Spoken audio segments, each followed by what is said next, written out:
जय जय गोपाल जय जय राधा रमण हरि गोविंद जय जय राधा रमण हरि गोविंद जय जय गोविंद जय जय हरि गोपाल जय जय।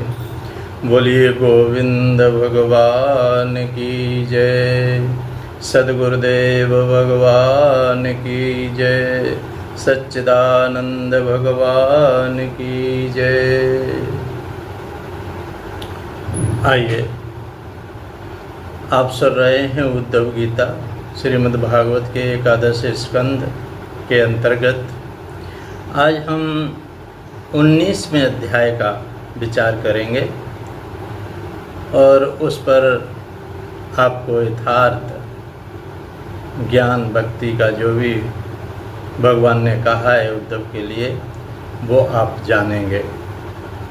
तो आइए प्रवेश करते हैं। बहुत ही महत्वपूर्ण ज्ञान है एकादश स्कंद। आप सभी निरंतर इसमें सुनते रहेंगे।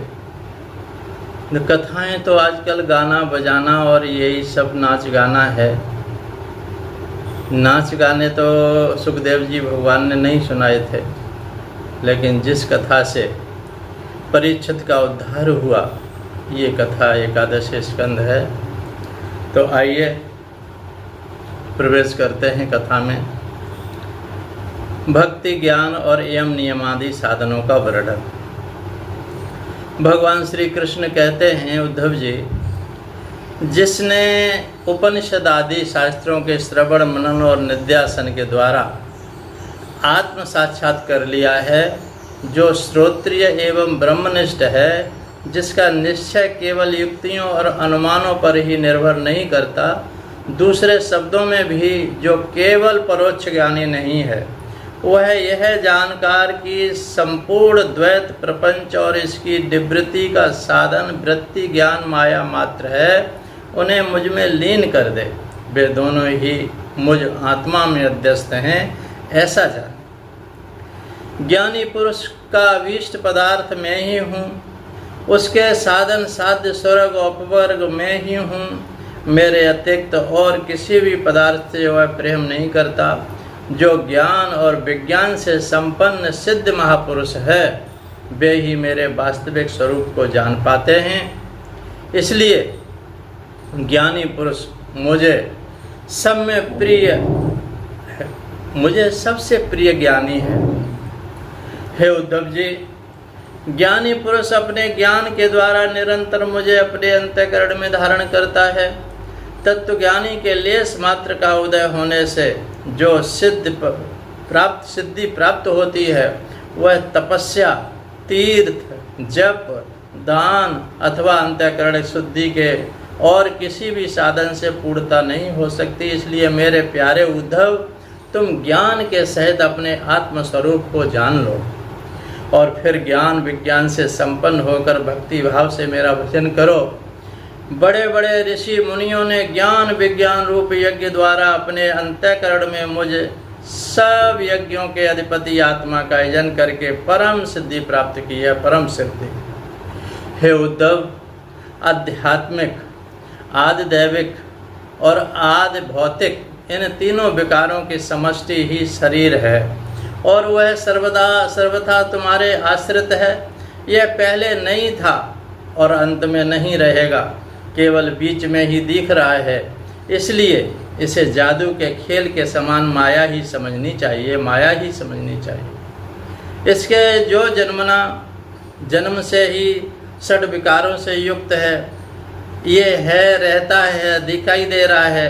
शरीर बढ़ता है, ये जन्म से बढ़ने लगता है, बदलता है, परिणाम बदलता रहता है, इसका घटता रहता है, फिर आयु पूरी हो जाती है, घटना शुरू हो जाता है, नष्ट होना। ये 6 विकार इसमें रहते हैं, इनके द्वारा कोई संबंध नहीं है।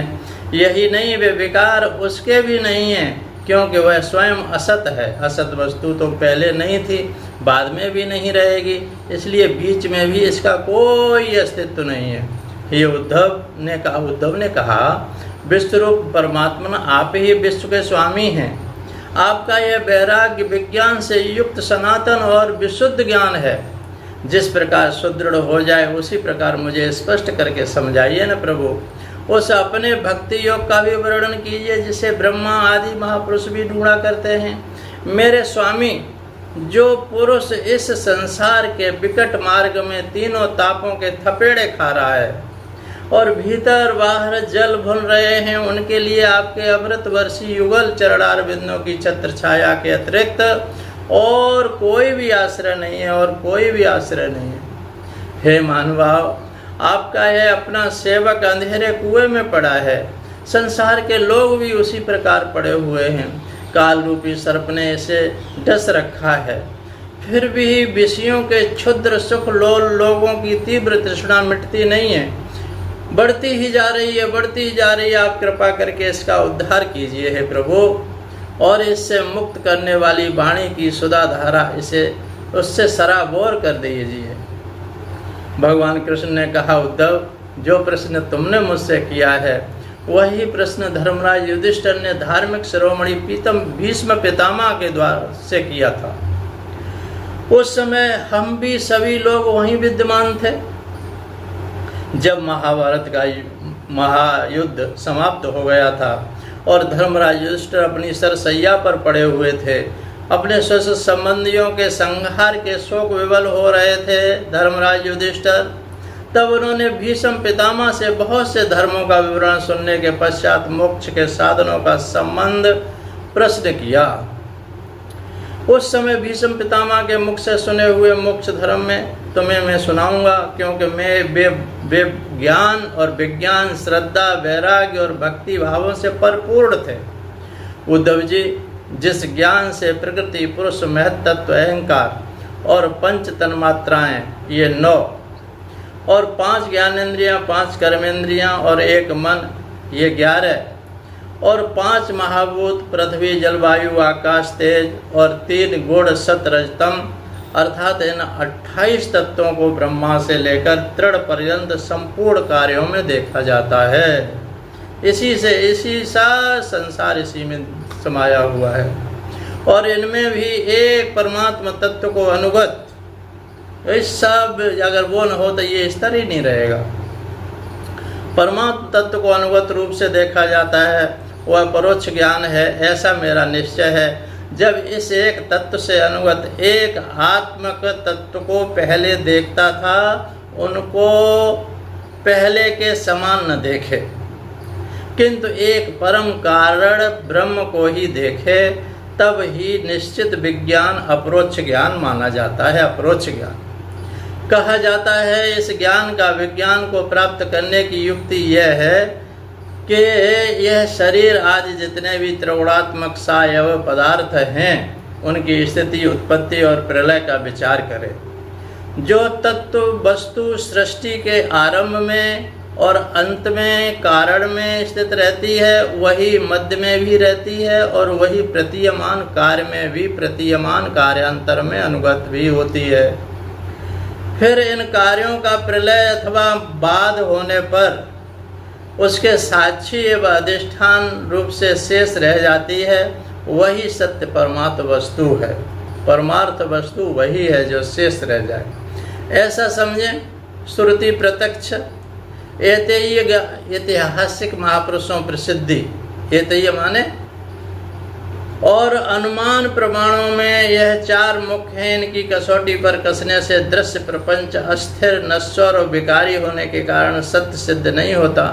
इसलिए विवेकी पुरुष इस विविध कल्पना रूप अथवा शब्द मात्र प्रपंच से विरक्त हो जाते हैं। विवेकी पुरुष को चाहिए कि वह स्वर्गादि फल देने वाले यज्ञ आदि कर्मों के परिणामी नश्वर होने के कारण ब्रह्मलोक पर्यंत स्वर्गादि सुख अदृष्ट को भी इस प्रत्यक्ष विषय सुख के समान ही अमंगल जाने, दुखदायी जाने, नाशवान समझे।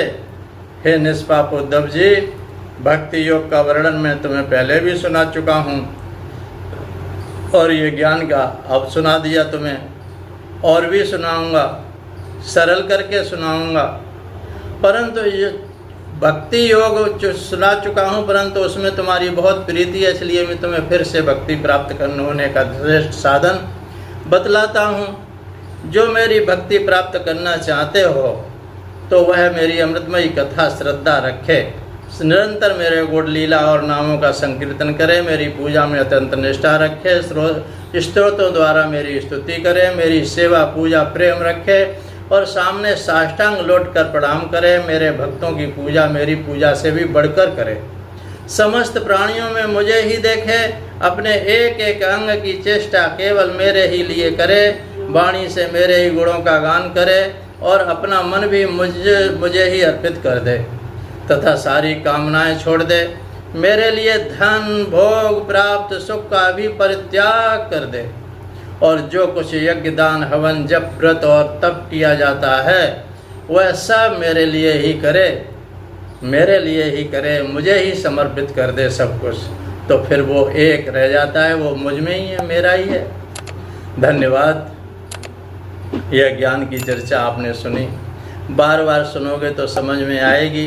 ज्ञान की चर्चा सहज समझ में आती नहीं है, अंतःकरण शुद्ध और अधिकारी को ही प्राप्त होती है। तो आप अधिकारी हैं ही, क्योंकि सुनते हैं, बार बार सुनोगे तो समझ में आ जाएगी। सद्गुरुदेव भगवान की जय, सच्चिदानंद भगवान की जय। जय जय श्री राधे, जय श्री कृष्ण। सोहम सोहम सोहम।